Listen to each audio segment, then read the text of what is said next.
We are live from the Sarova Whitesands Hotel in Mombasa, Kenya, where the AAU TV is partnering with PASGR to cover the annual convening of the PedaL expert and then also facilitators as well, and also a bit of the MRPP program. And so we are recounting the stories, the success stories, the aha moment of lecturers, teachers, facilitators throughout the PedaL training that has been going on in Africa. And we are privileged to have some participants who will be taking their key feedback as well. So stay tuned, relax, and enjoy the best of our interview sessions. My name has always been Kusisa. It's a beautiful city. It's a very beautiful place to be. We are now about to start, and without much ado, I'd like to invite Professor Aina to make his remarks, and after that, we're going to invite Mr. Bekwe to make his remarks, and then we'll proceed accordingly. Over to you, Tade. Thank you, Gerald. Good morning, ladies and gentlemen, colleagues, fellow travelers. I'll start off first by the regular protocol acknowledgements. I know that my younger brother Gerald tries to do that, but I think from the perspective of PASGR, let me acknowledge the presence of some of our colleagues who are here. Some of us who are already at the table here, but I'd like to acknowledge the presence of Professor Bonaventure Rutinwe, Deputy Vice Chancellor, University of Dar es Salaam. You're welcome, sir. Professor Lawrence Kamara, Deputy Vice Chancellor, University of Sierra Leone. Professor Kamara. You're welcome, sir. Professor Adeyinka Aderito, former Deputy Vice Chancellor, University of Ibadan. Old soldiers never die. You're welcome, sir. And I want to acknowledge the presence of our pool of universities that are here. I think I will leave the best for the last, but let me start with the list of the universities. We have Egerton University, we have the University of Dar es Salaam, we have the University of Ghana, we have the University of Ibadan, we have Uganda Martyrs University, we have the University of Botswana, we have Uganda Christian University. We have the mother of all university networks, Association of African Universities here. We have the University of Nairobi, we have the University of Sierra Leone, we have the University of Pretoria, we have Mzumbe University, we have Makerere University, we have Maseno University, we have Moi University, we have University of Jos, we have University of Ilorin, we have Technical University of Kenya, and we have the University of Maryland. We have 21 universities, and I've left the University of Lagos last. I've left the University of Lagos last because, I mean, that's my alma mater, and that was my bridging home. So you're all welcome, all the different universities. I also want to, just talking about the University of Lagos, I'm really delighted that I come from the tribe of sociologists, and I'm really delighted that one of my ex-colleagues is here as the Dean of the School of Social Sciences. So, Professor Bameke, congratulations on your elevation to deanship, and welcome. I use that opportunity to welcome all our deans who are here, all our heads of department, all the principal officers who are here. I'm spending a lot of time on this because our strength is in the universities. We are a partnership, and our partnership is irrelevant, unusable, and unproductive if it is not anchored in the roots and the lives of the universities. And I cannot welcome you enough to Mombasa because I know you've been enjoying yourself. The energy that I have seen, the connection the emergence of a community of practice and a community of thoughts. I will say thoughts because I think it's necessary to pluralize that. It's amazing for me. And that is why on this occasion of the annual convening, normally we used to see the Collaborative Masters of Research in Public Policy. We have now included PedaL, the Pedagogical Leadership. And next year, we'll be including the doctoral program, because the doctoral program is actually ready to kickstart. At least we have 2 universities that are jumping into it. So the doctoral program is ready to kickstart. We have 2 universities, we have 15 scholarships. So we are ready to go. We are waiting for Mr. Vice Chancellor, University of Dar es Salaam, and we are waiting for Nairobi, and I think Botswana is it, our pilot universities for the doctoral program. So I want to say a big thank you to you for coming. I know it's going to be an active and robust next few days, because it is actually a step in our journey, our pedagogical journey. It's also a step in our motion, in our movement, from where we started with the Collaborative Masters of Research in Public Policy.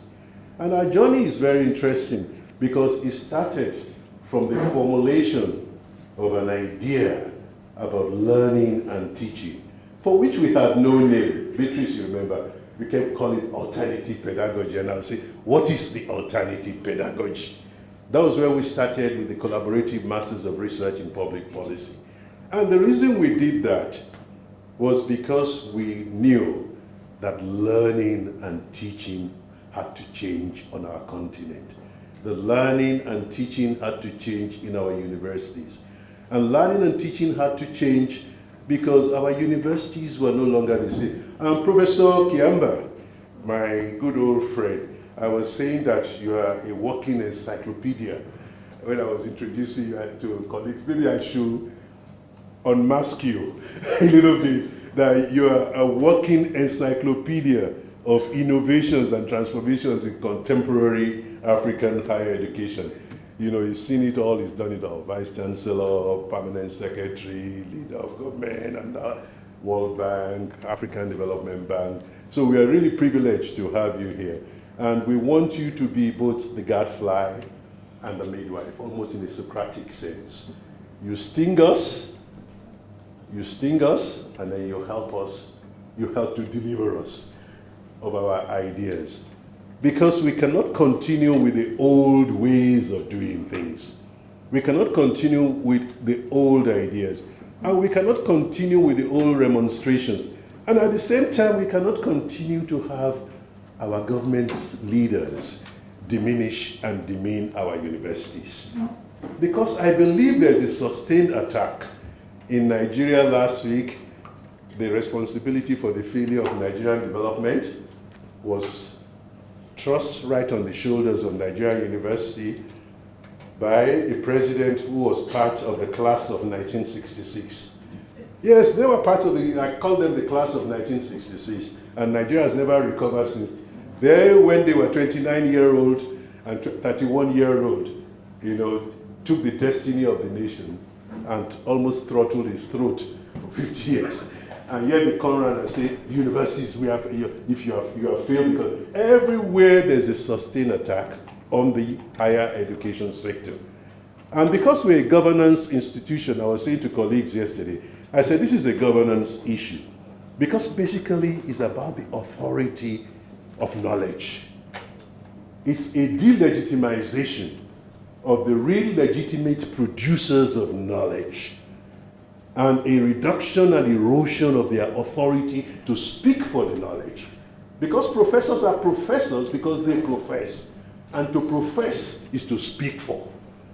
It is a delegitimization that your politicians then want to claim the space of the authority to speak with knowledge for some things they do not know. And if they do not demean and diminish the legitimate authority for the reproduction and production of knowledge, they cannot effectively do that. It's a return to authoritarian knowledge, and it's a big governance and political issue. So I think it's interesting that we notice that, and we set into situation our self-correction mechanisms. We should correct ourselves as universities.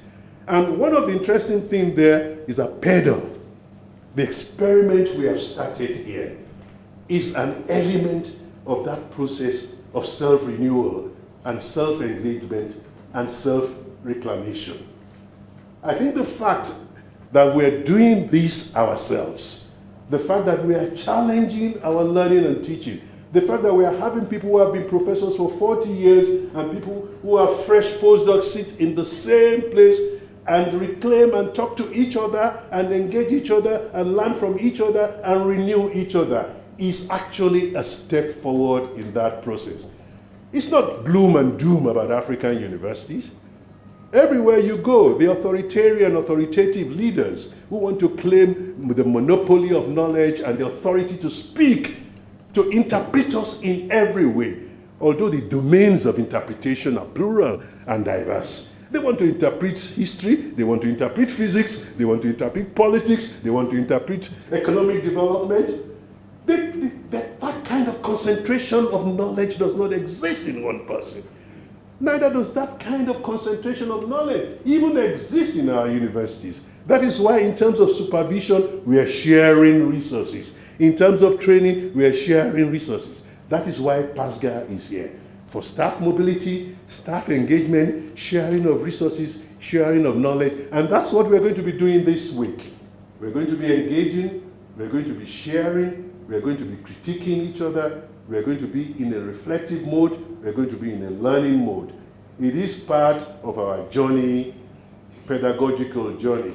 It's also part of our journey of self-discovery, engagement, and renewal as members of these communities of practice and thought. So I want to welcome you all. I want to say thank you very much for coming. I want to acknowledge our colleagues from the governmental sector. I have not been critical, I've just been reflective. I've just been reflective with you. And I think it's important that we have this reflection because we are entering a knowledge economy. We are on the verge of the fourth industrial revolution. Professor Kiamba is leading a lot of work in that field, which we hope PASGR will be able to join you soon in that area of work. We're entering that world, and that world is driven by knowledge.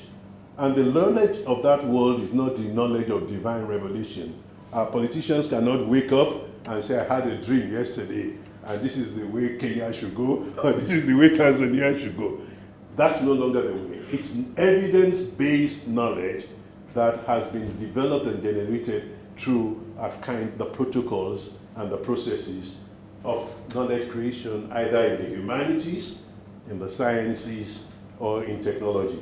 So welcome to beautiful Mombasa. I don't need to tell you it's beautiful. I don't need to tell you to relax. I saw people I've never seen in shorts before. I saw lots of beautiful men's knees yesterday. I said, I couldn't recognize somebody. I said, is that you? Then I looked at his knees and I said, because people were wearing shorts. I was typically conservative, so I was wearing my trousers. So you will not see my toes or see my my knees. But I think the relaxed mode is there, but also the hard work is there. Thank you very much. I hope we'll have a productive, I'm sure we'll have a productive week, and I'm sure we'll get into the nitty-gritty. It's going to be a lot of hard work. You're welcome. Thank you.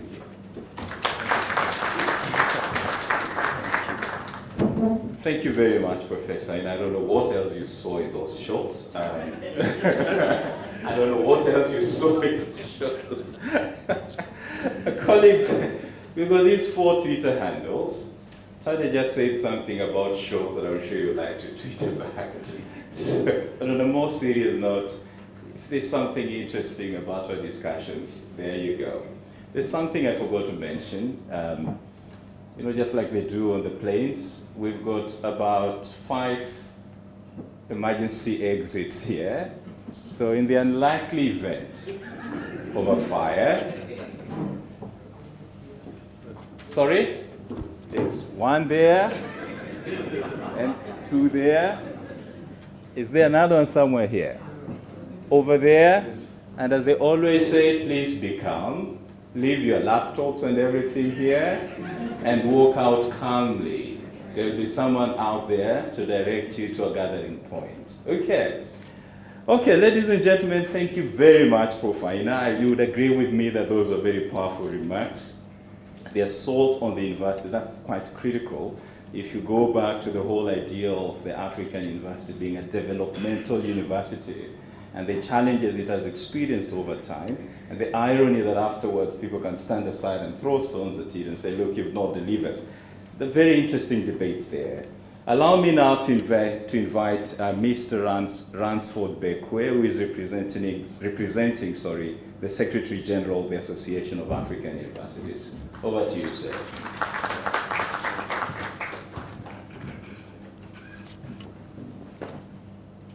Good morning, everybody.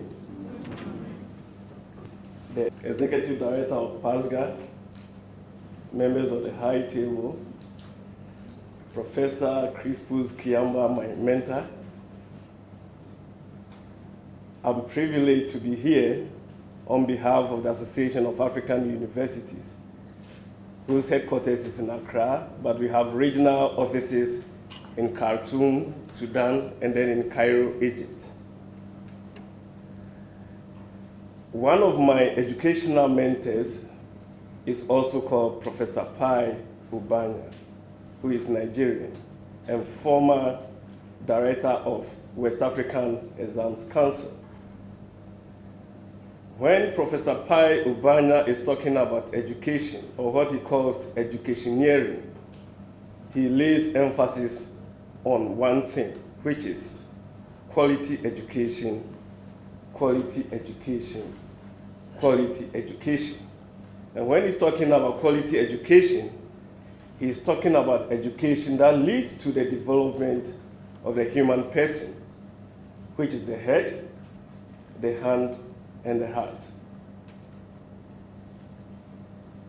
Permit me to just pick up from where the executive director ended. That is the knowledge economy. The knowledge economy is not driven by our natural resources or whatever we have, but is driven by human resources. So this places a big responsibility on us as universities to reconceptualize what an educated person or who an educated person is. To the Association of African Universities, an educated person is one who applies both the codified knowledge and the regenerative knowledge. So, in our current dispensation, teachers, like any other profession, have to be knowledge workers. And to be knowledge workers means that we have to also be abreast with both implicit and explicit knowledge. And we are happy from the Association of African Universities to observe that PASGR is driving this, and we are proud to be associated with the PedaL initiative by PASGR. And AAU is partnering PASGR by being the official media outlet. So on this very brief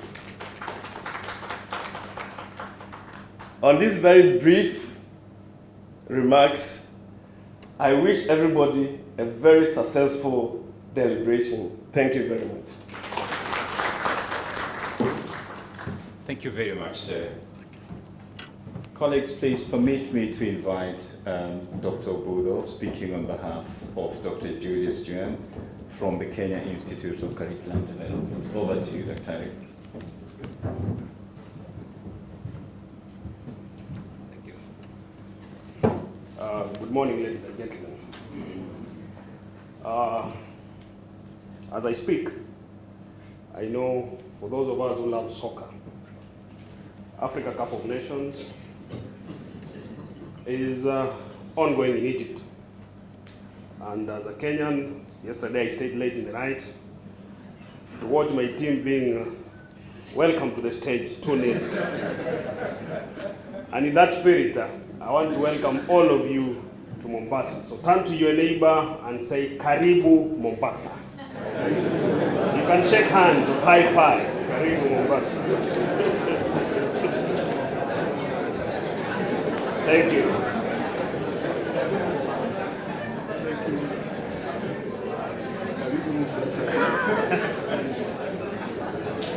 So, my name, as you've been told, is Dr. Samuel Obuno. I'm the Deputy Director in charge of Technical Vocational Education and Training at the Kenya Institute of Curriculum Development. I'm standing here in front of you on behalf of Dr. Juan, who was to be here, actually is on the way coming, but had to have a meeting very early. The current CS of Education, we have Professor Magoa, likes early morning meetings that start at around 6. So he was called for a 6 a.m. meeting, and he had to attend, but he's on his way here. So he asked me to give his opening remarks on his behalf. So as KICD is known, that is Kenya Institute of Curriculum Development, we have a mandate to develop curriculum and curriculum support materials for basic education. That is right from pre-primary school 1 to grade 12. And you have just come in at the right time when we are reforming our education.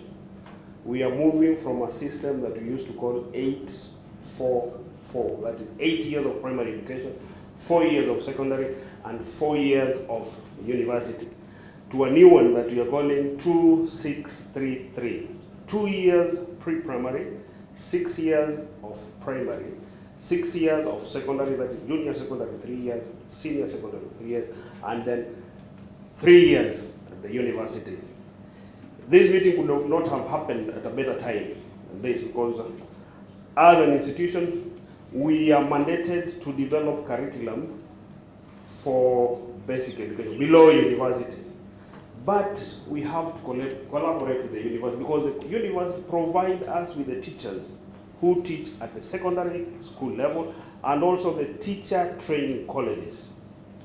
The challenge we've been having is, I don't know what happens in your countries, do you have a different curriculum for preparing teachers? That is, do you train the students who undertake Bachelor of Education differently, those who are going to teach in secondary school differently, and those who are going to teach teachers differently? That is something that has come up in our discussions, that for teachers we should develop andragogy and not pedagogical skills. But we are yet still finding a way how to come up with this. We also faced with the challenge of having to look at the pre-service teacher education, where pedagogy is core. And there are those already in service who this PedaL will really address, those who will undertake this course that you are advocating for. So the reformed curriculum is stressing on competence. We are moving from knowledge-based or knowledge outcome system of education to a competence-based system of education. What does that mean? We are saying, just like we've been told, that we want doers, not only thinkers. Not only people who can regurgitate knowledge, but they can demonstrate that they have the ability to perform some function. From where I sit or from where I come, in Kenya, as I speak, we are obsessed with papers. You get me? We are obsessed with having higher qualification, but with a little demonstration on the same. Why do I say so? You find that our pyramid is inverted. Instead of having one manager looking after or taking care of supervising several gangs, in construction call them a gang, we have several managers taking care of one person. So everybody wants to give the employee instructions and nobody wants to perform. So having looked at that, it has now informed our thinking of the curriculum, that we should do things differently. We should insist or develop competencies in our learners. And competency-based curriculum stresses on 7 core competencies that when a child goes through the system, right from pre-primary school 1 to grade 12, then they should have 7 competencies, of which the first one is communication and collaboration. They should be able to communicate and collaborate amongst themselves. They should be able to think critically and solve problems, not to be thought for. They should have digital literacy. And they should be patriotic. They should be citizens of Kenya. Think locally and act globally. They should have the urge to self-efficacy, reason to learn, that is learning to learn.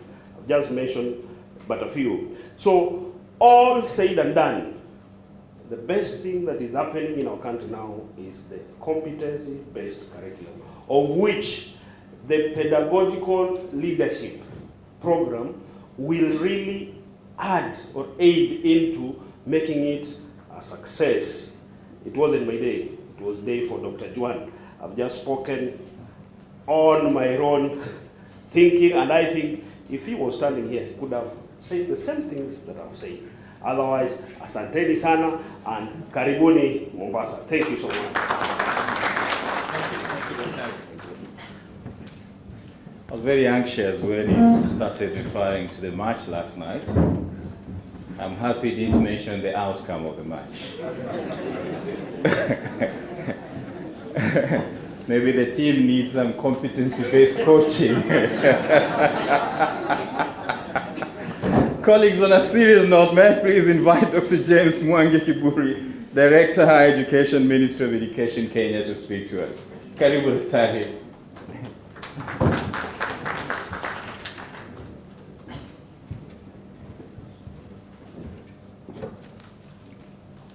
The Executive Secretary, PASGR, all invited guests, including the keynote address speaker, Professor Chris Baskiaba, who was my boss several years ago, and he still remains my boss. I wish to take this opportunity to welcome all, especially those who have come from outside the country. I say karibu sana to Mombasa, like my earlier colleague said. As a ministry, we have been working with PASGR, and we appreciate the work that they are doing in training or enhancing the pedagogical training of academic staff. We realize that it is important for all lecturers, including professors, to be capacity built in pedagogy so as to improve the learning outcomes of our students, which should lead to quality and relevant education and eventually contributing to our socio-economic development. The idea of starting an institute for pedagogical training of lecturers has been here for a very long time. Because I remember some years back, we went with some consultants to several universities where they were trying to assess maybe the capacity for universities to offer the training across Africa. And I think now this idea has come to fruition through PedaL. And I think it's an initiative that we need to all support as it will help our continent to improve on learning outcomes. I don't want to take a lot of time. I will just say that I'll just mention and say that I have observed the program and noted what is planned to be done. It is sharing of experiences on the pedagogical training and also networking. And I wish you fruitful discussions towards this. I also want to encourage everybody, especially those from outside the country, to enjoy our hospitality and visit some of our numerous tourist attraction sites in the coast and possibly even later to the rest of the country. Otherwise, thank you and God bless you. Asante Daktari. Ladies and gentlemen, may I please invite Dr. Abubakar Muhammad Moki, Commissioner of Policy Office, the President, Republic of Uganda, to speak to us. Karibu. Thank you very much, Coordinator. Good morning, colleagues. Yeah, I've been introduced. I'm from the Office of the President, the Republic of Uganda, specifically from the Cabinet Office. And as you may be aware, Cabinet is usually the highest decision-making body of the executive. So I'm from the office that supports Cabinet. I'm in charge of policy and also in charge of capacity building on policy issues in the country. Now I start by thanking PASGR and PedaL for the invitation extended to us to participate in this important event, and also for allowing me the opportunity to speak in this occasion. I'm really very grateful and honored for that. Secondly, I would like to thank our partners that introduced us to this forum. That's Uganda Matters University. Thank you very much for exposing us to this forum that enable us to participate in this. I appreciate, and we pray that the collaboration continues. As we all know, we are all expected to make contributions towards addressing issues concerning our citizens. The challenges that our citizens face, we're expected to make contribution. As governments, as universities, and private sector, so coming together like this and inviting us is very, very important. And I pray that such collaborations continue, because there's no single entity that can address society problems. We need to work as partners. So government needs to play a role, the private sector, the civil society organizations, so that we forge ahead together. Now, coming from government, we see that research and public policy are very crucial for evidence-based interventions that address citizens that I've mentioned, that we are there not for the sake of it, but to address the challenges concerning our people. So looking at the earlier initiatives you had, the Masters in Policy and Research, it's very, very timely, and we have benefited a lot as a country through the trainings by Uganda Matters University and then Uganda Christian University. Those are the two leading universities that currently are doing that in Uganda. So we have benefited a lot. And some of our colleagues that have gone through these programs have really created some change. And we are seeing interventions getting more focus. And we appreciate for the initiative started by PASGR. Now, universities in Uganda, like Matters Universities, Uganda Matters University, Uganda, and others that have come aboard, including Makerere, I think need more support, if possible, to enable them to reach out to more and more civil servants. Like was mentioned earlier, the politicians want to dominate knowledge in some areas. And yet, you professors, you have trained officials who have got employed in government, but they are also being sidelined in some cases. Just as professors say, they are the authorities of knowledge, and the politicians want to speak on that knowledge, and yet they don't have the authority. Likewise, even the civil servants who are there, having a similar challenge. So I think this is an opportunity where we need to support universities to empower those frontline workers who are representing you, so that if they succeed in ensuring that the politicians listen to them, then you as professors will also have what? Benefited from that. Otherwise, there's no way they can not speak on your areas of authority without those people being capacitated. So that indicates that we have a number of opportunities that are challenges in building that area. And of course, we also have limited capacity in carrying out research. That's why at times some officials are not articulate enough to defend their proposal to the politicians. Because see, if you don't have evidence, you can't convince the politicians. And that's why they take on their own way. So it's important that these programs continue. We address the gaps on research, address the gaps in the way we do things in a structured and systematic technical processes, gaps in analysis, and also gaps in communication. Because at times you find that an officer may have the evidence, but fails to communicate it in a way that the politicians understand. So all those need to be looked at, and those create the opportunity. Now, for us in Uganda, we have had a number of engagements that we have had with the universities to provide input in addressing some of those areas. Like the key institution that we are working with, Uganda Matters University, we had a meeting with them.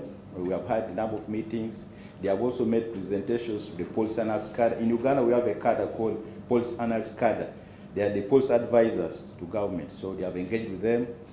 They have also engaged with the directors, commissioners, and secretaries who initiate policy proposals to see how we fix on that. But still, there are many other areas. Lastly, I would like to talk about some appeals. One is that I note that there's need for more interactions. More interaction among the academia and the public officials through think tanks. So this is an area we could explore. How do we support this? Why? Because the officials are the frontier staff engaging with the politicians. So if these academicians can interact with these fields through things and so on, empower them so that the politicians listen to them, then the politicians will also listen to the professors. Because these are the representatives of the professors, they're trained by the professors to work in the service. So there's need for that. Then the second area is that there's need for continued partnership, collaborations in capacity building, in public policy and research for the policy officials. Some of them have been trained, but there are many more. But of course, governments at times are incapacitated. Now they're having priorities for infrastructure. They tell you, we don't have enough resources, let capacity building first wait, let's first concentrate on infrastructure. So that calls for need for some collaboration on how we can work together to ensure that we continue building the capacity of these public officials in areas of research and public policy, so that we're able to make change. And these innovations you have got of PedaL, I think, will be helpful, the innovations that we are coming. Then the second last is on the issue of collaborative research.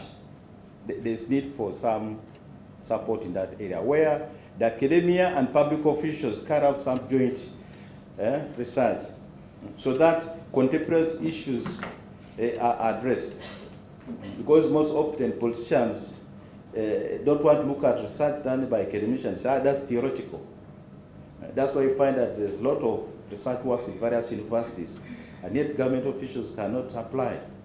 They will not allow this. You know, that's theory. Those are for academicians. Those are thinkers or something like that.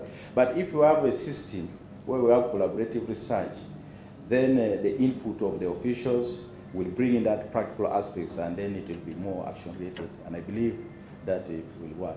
So, like in Uganda, we already have a national policy research agenda that the public officials, the various ministries have compiled, identifying the areas that we could start with. We have also shared with a number of universities so that they can guide students to research in those areas, so that we can have evidence-based interventions.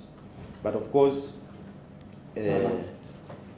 leaving it that way alone, they will still say this is theory and so on and so forth. Then maybe we also need to look at how we can involve other players into this kind of interpretation. Because when people are trained in universities, they go out, some go out to work, others do things on their own. But now those who work, they get employed somewhere, in the private sector, in the civil society. So it will be good to get input from the private sector, from to inform whatever we impact on the what? On the students, on the learners, we impact to the learners. So that whatever the learners get is relevant to what the market event. Like this forum, I would have expected maybe represent some private sector, civil society, so that they also put in some feedback to inform the other processes. And then this issue of looking at the need to balance global trends, I think it's good, but we also need to see how we capture the local dynamics. We are doing all this to make sure that we we balance the global trends, but that other aspect of the local circumstances also needs to be. Sorry for taking time. Thank you very much for your attention.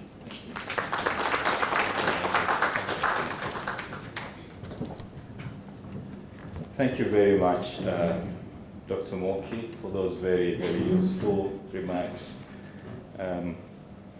He knows a thing or two about politicians, so please take what he said very seriously. He works with them.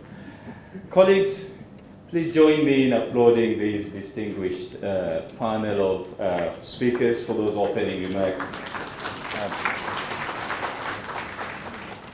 Thank you very much. I'm sure we've got quite a lot of takeaways. The point was made, I think, by the colleague from Kenya Curriculum Development Institute when talking about the qualities, and the sense I got that pedagogy is probably neither about knowledge and skills, probably it's more about human qualities and dispositions. A reference has been made to the fourth industrial revolution, and that speaks to the unknown.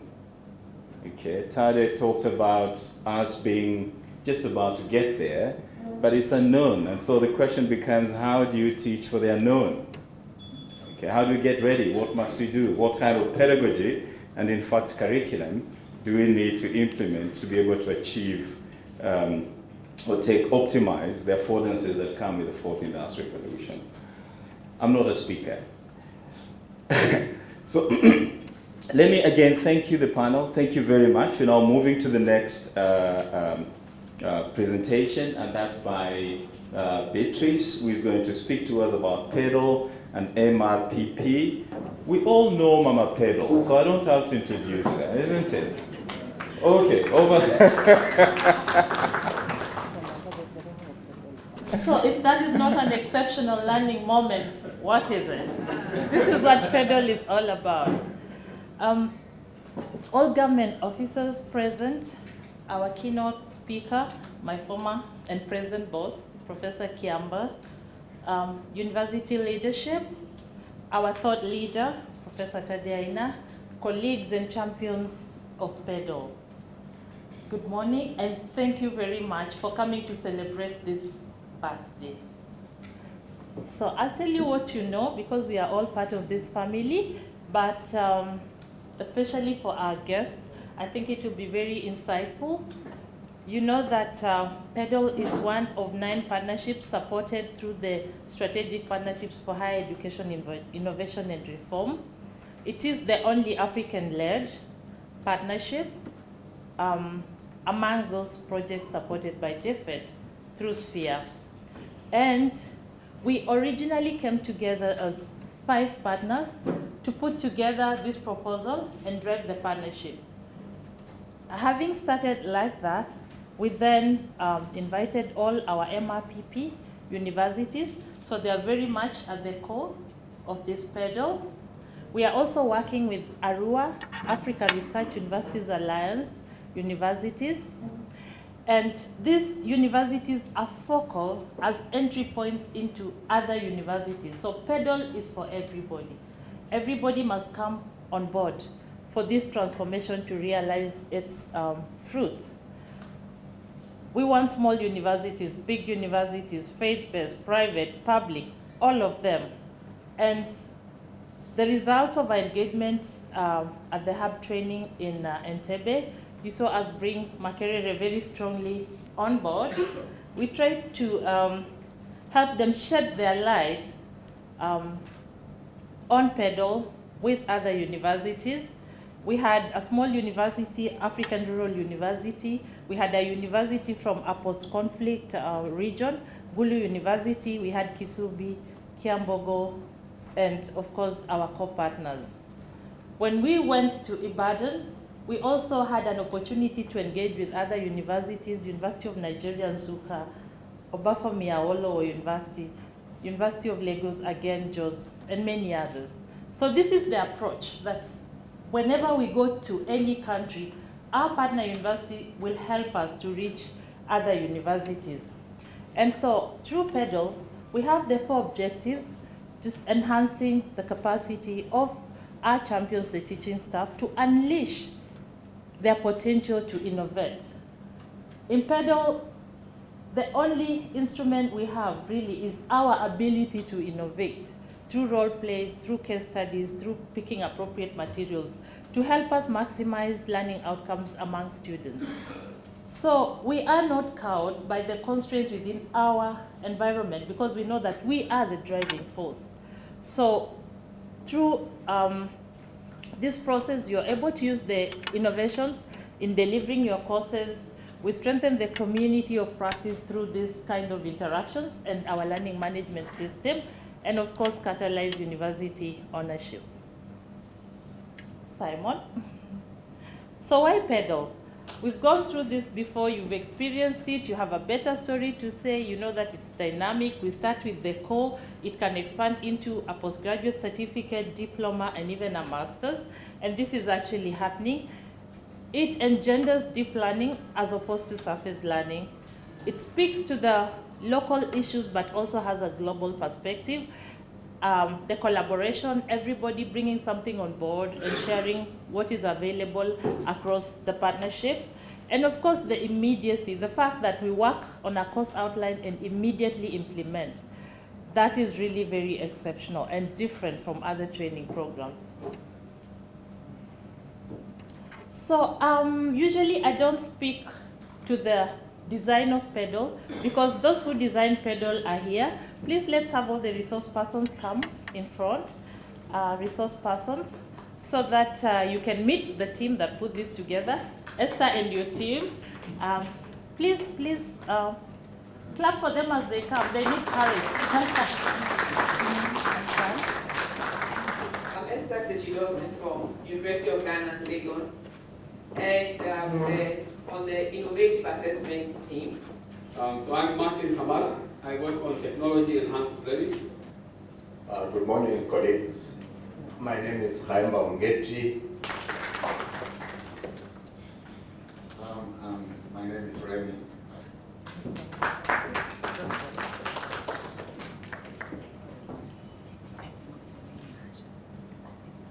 I'm Harriet, and I'm one of the facilitators of the pedagogical models and strategies.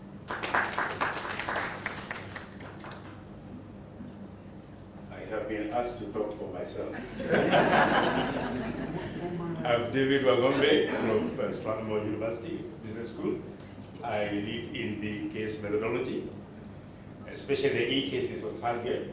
If you haven't had a taste of that, please don't leave this place before we give you a slice of it. Welcome.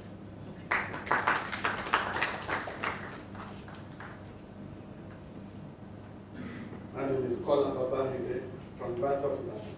I have made it from Moi University.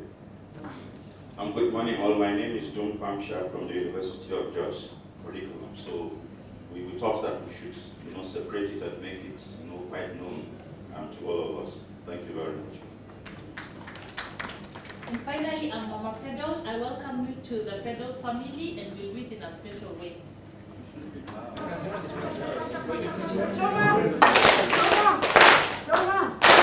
Okay, that's Nadira, but the passion of PedaL is this one. Let's go. I think you all want to join activities.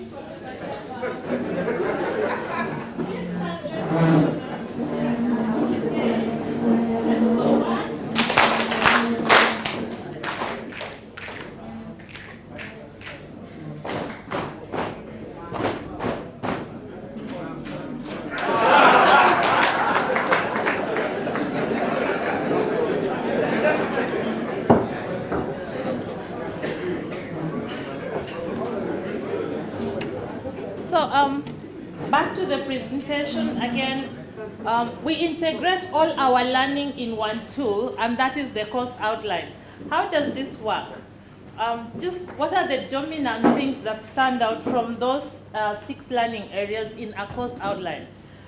For the learning objectives, your educational foundations, your beliefs about the way students learn and what knowledge can do for the student and for the world will influence the objectives you set, because any content can be taken in any direction, but the objectives provide a roadmap. Same to learning outcomes. It's your beliefs about what students can do with this knowledge, what this knowledge can do for the world. And again, you see that pedagogical leadership plays a very important role. And when we did that pedagogical leadership module, you saw there was a trajectory. So you move at different levels on that trajectory. So you're thinking and your innovation about what you can do with the content will grow increasingly, and this will influence how you structure your objectives, your learning outcomes, your content, delivery strategies, and even the resources you choose. So again, delivery strategies, are you choosing case studies? Why? It's all about your beliefs about the way students learn, your philosophy, the teaching and learning theories. And then, of course, that guides you to design the curriculum. Are you going to use technology-enhanced learning or not? It's all embedded in PedaL, the innovative assessment strategies that you draw from. So all of these are incorporated in the course outline. And that is why the single most important deliverable from PedaL is usually a redesigned course outline. It integrates all the things that we have learned. When we go through a course on simulations, for example, we invite teaching staff to think about a simulation they can actually use in their course. And these are the stories we'll be sharing. Simon? So what are the expected learning outcomes after the PedaL training, which most of you went through a year ago? We expect that now you are more reflective. We will hear your stories about that. You are more effective. You are more inclusive and responsive in delivering the curriculum. You can draw the voices of the laid back. You can bring gender issues at the center of learning. We expect that you are now integrating multimedia resources. You're assessing and capturing learning outcomes from various learning experiences. And you have the ability to talk to Cyrus and to talk to Abubakar and influence policy. And of course, our good DVC Professor Rutin was there, smiling. I'm sure he's doing something at the university to influence uptake through and creating an enabling environment. So this is where we began. This is where we are going. I'll not go through this. I'm sure most of you have seen it before. Let's go forward. But who has been with us on this journey as we PedaL on? That was PedaL at Ibadan. We provide guided practice. That is PedaL in Uganda. There was a role play on Kenyan elections. And our presidents won. They are here. One of the presidents is there. The other one, please stand. They won the Kenyan elections in the role play on Kenya. Clap for them. Yeah. Okay. Again, education and society. We were on Lake Victoria, learning something about our stereotypes, and so PedaL takes you everywhere. Let's go on. So these are some of the major milestones. We had the design, pilot, inception, central delivery. In quick succession, June, July, August, move on. Then we had University of Nairobi training, the hub training in Uganda, University of Ibadan, and again, University of Ibadan. So the first one was specifically on curriculum design, and following that, all the postgraduate programs of the University of Ibadan are being redesigned. I think we should give a clap to the Provost of Ibadan, please. He led that process of transformation. We are very proud of him. Okay, let's move on. So, what are some of the immediate results? Deconstructing tricky topics or threshold concepts like assessment. So this is a product from one of the training sessions. Let's go on. This is usually one of my most favorite presentations because when we started teaching Professor Wanyande, when we started teaching case studies, you put us to task, you wanted us to tell you why you should teach using case studies, among others. So we were always having to explain when we started with the MRPP. But through PedaL, which is systematized, we've gotten to a point whereby our teaching staff, after going through the FGM case study, after going through a session on theories of learning and tying everything together, they sit in groups and tell us which is the theory they are going to draw from as they move forward in their teaching, what are the methods they will use from these theories, and why. So they tell us, we don't tell them. So this was one of the group presentations. They said they will draw from theories on experiential learning, and so the methods they'll use are role play and case study. They will also draw from multiple intelligence theory and use multimodal approaches. And the preference for these theories, learner-centered, participatory, learners learn differently. The next one, that was from a group in medicine, and they were able to draw this beautiful diagram showing they will draw from transformative learning theories, and through this, they will focus on lecture, question and answer, and discussion, because it's about, questioning your initial beliefs about something to create new knowledge. They will also structure case studies and simulations. And also there's a connection in experiential learning between case studies, simulations, practical work, and clinical work.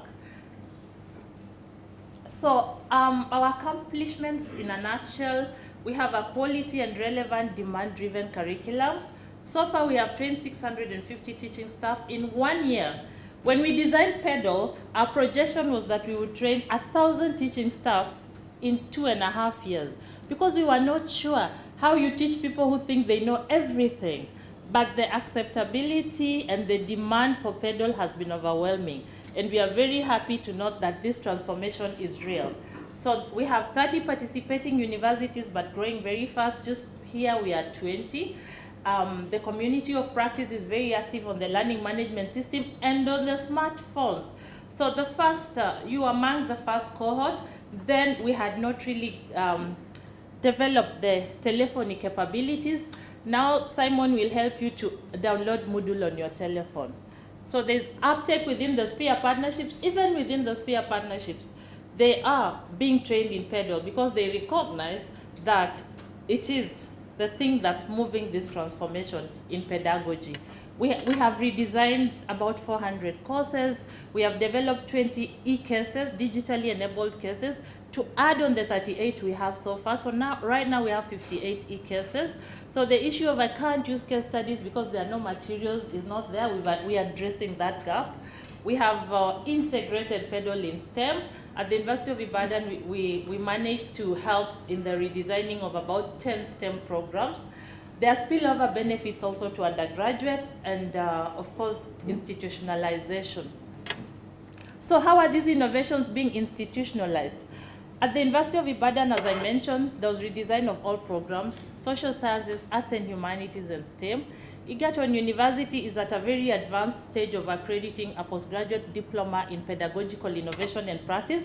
And like I mentioned before, colleagues, the credits that you get from this experience and doing all of your assignments will be waived when you register for the Pedagogical Leadership program at Egerton University. Uganda Christian University is at a very advanced stage of accrediting a postgraduate diploma in pedagogical innovation and practice. The curriculum was externally reviewed by the University of Minnesota. It's gone through the process. It's now at the Senate. Then Uganda Christian, we have started a discussion also about the diploma. And of course, PedaL has been integrated in the doctoral program in public policy. And Natasha here, Natasha, just wave at everybody, start. Natasha here is already inviting applications to the University of Pretoria for the doctoral program. Clap for her. Next.